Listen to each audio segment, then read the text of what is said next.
उषा निशारे मंत्र साधन चला बुलारे जप यथा समय इष्ट निर्देश मूर्त कराए तब नाम ध्यान करने फल आमर जो ये पिनियाल ग्लैंड थाए से पिनियाल ग्लैंडटा एक्टिव हुए आ से स्मृति शक्ति बढ़ी जाए शरीर प्रतिरोधक क्षमता बढ़ी जाए। तेणु आमर जो आज लाइफस्टाइल डिजर्डर हो जाइए जो बीपी सुगार ये सब जिनिस गुड़िक जो होगुड़िक कंट्रोल रे आसे। तेणु श्री श्री ठाकुर कहती ध्यानटा कर ध्यान कले जहाँ चिंता आसब ता समाधान हो। नारीर वैशिष्ट्य स्त्री मानकर वैशिष्ट्य रे अच्छी निष्ठा धर्म शुश्रूषा सेवा साहाय्य संरक्षण प्रेरणा और प्रजनन तुमे तुम मानकर सेही वैशिष्ट्यर किछि मात्र त्याग कर नाही यह हरैले तुम मानकर आउ कौन रहिला। किंतु आज आमे एते उच्च शिक्षिता हेइछे जे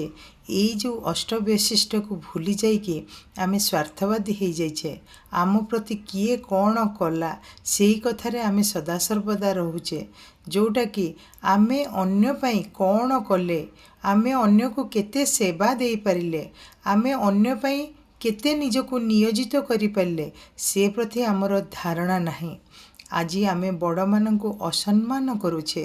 आज छोट मानू तांकर दिग्दर्शन हो पारुने सदा सर्वदा आज जो डिजिटल मोबाइल रे यही सब आमे इनवॉल्वमेंट रोचे जो द्वारा धीरे धीरे आमर मानसिक विकृत घटुची सेथिपाई गुरु देइथिबा ए मंत्र को आमे सदा शिक्षार धारा नारी मानू शिक्षित हेबाकु हेले शिक्षार धारा एपरि भावे हेबा प्रयोजन जेउथिरे सेमाने वैशिष्ट्य रे वर्धनशील उन्नति प्रवण और अव्याहत हुअन्ति तेबे जाई से शिक्षा जीवन और समाज को धारण रक्षण और उन्नयन रे सार्थक करि पारे। श्री ठाकुरंकर ए लिखित नारीर नीतिर गोटे अध्याय मु पढ़ी कि शुणेली एठी श्री ठाकुर व्याख्या करिसेंती गोटे नारी केमिति हवा दरकार। आमे बहुत किछि आज पाठ पढ़ीचे बड़ बड़ डिग्री आमे धरीचे हेले शिक्षार पद्धतिटा आमे जानी पारुने आज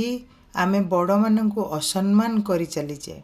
आज छोट मानू जीवन रे करिवार लक्ष्यटा को ठीक भाव रे आमे देखै पारुने